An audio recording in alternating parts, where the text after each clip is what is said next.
Here we are again with another one of our 5-minute interviews, our Realtor Rapid Fire. And today we have the one and only Shaun Paone, also known as by Ed Fordyce, of course, the firecracker. That's how he introduces you to everyone. Shaun Paone with OCF Realty. Shaun, thank you so much for hanging out with us today. Thank you for having me. Yes. So one of the things, obviously, I love this platform. It's an opportunity for agents to share with other agents what they're doing, what's working, what's not working. And as we are entering, the spring market and things are getting kind of hectic, I was hoping you could share with our listeners and our viewers what's one technique that you use, technology or technique that you use as an agent to keep the ball moving forward, to keep to stay on task with everything. I think it all starts with mindset. So we do a lot on our team of working on that. The keeping your head in a good space is kind of where it all starts. Mm-hmm. So we have a group chat that starts at about 6:45 or 7 every morning. So it's usually like a song to get people like fired up and a message. And so it kind of starts there. From there, I kind of like just really try to follow my time blocking as much as I can.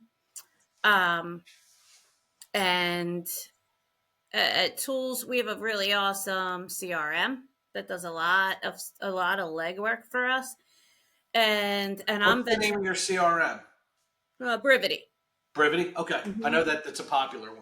Yeah, and then I'm learning more about the AI and how to take things off of my plate with that. As far as it just helping me with generate reports, spreadsheets, things like that. So the AI is definitely a tool that if you're not using it already, you should be using, right? I agree. I agree. We're just scratching the surface on what Yeah, the AI and what automation can do for a real estate agent as far as freeing up time to be more effective in the areas where your talents can make a bigger difference, definitely. and it's super cool. Okay, question number two with demand heating up. And this is, I've had actually a couple of very good conversations around this topic, but multiple offer situations are the reality right now in most neighborhoods and most communities. So, what are some of the things you do as a buyer agent to help your buyers gain whatever leverage is available in the multiple offer situations? What's some of the things they can do to make sure that they're putting their best foot forward? Oh God, there's a million things. Um, One of my go tos in a multiple offer situation, and again, this is where good lender comes in, right? Yep. That can be creative and kind of think out of the box because it's really what it requires, kind of in a multiple offer situation. So, usually, if they have the room in their LTV and they're okay with, the ramifications if something were to go wrong of waiving the mortgage contingency, it essentially turns their deal into a cash deal, but they have to have, room in the loan to value ratio to do that and then be accepting of whatever appraisal comes back, right? So Mm-hmm. that's one of them. Another one to like stand out would be paying both sides of the transfer tax. Okay. So in the state of Pennsylvania, for anybody that doesn't know, or where we are, it's 2%, right? Yeah. So the buyer pays one and the seller pays one. I've had buyers offer to pay that. Um, some people do a larger deposit, just anything to stand out, a quick settlement. What I usually do is call the agent ahead of time and ask what their settlement time frame is, to see if that's a bargaining chip for later.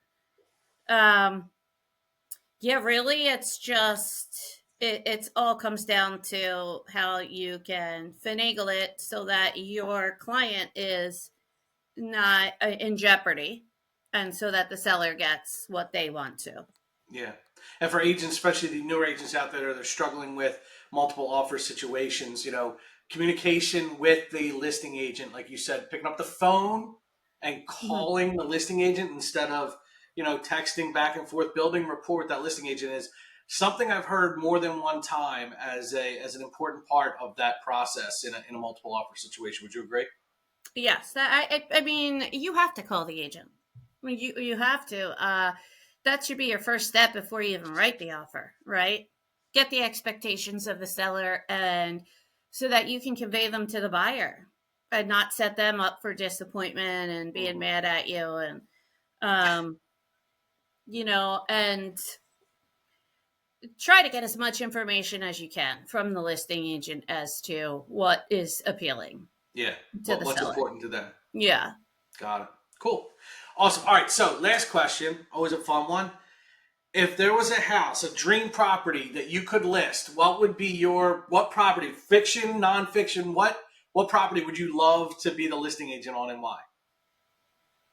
Probably Jeff Bezos' house. Huh. Yeah. Okay.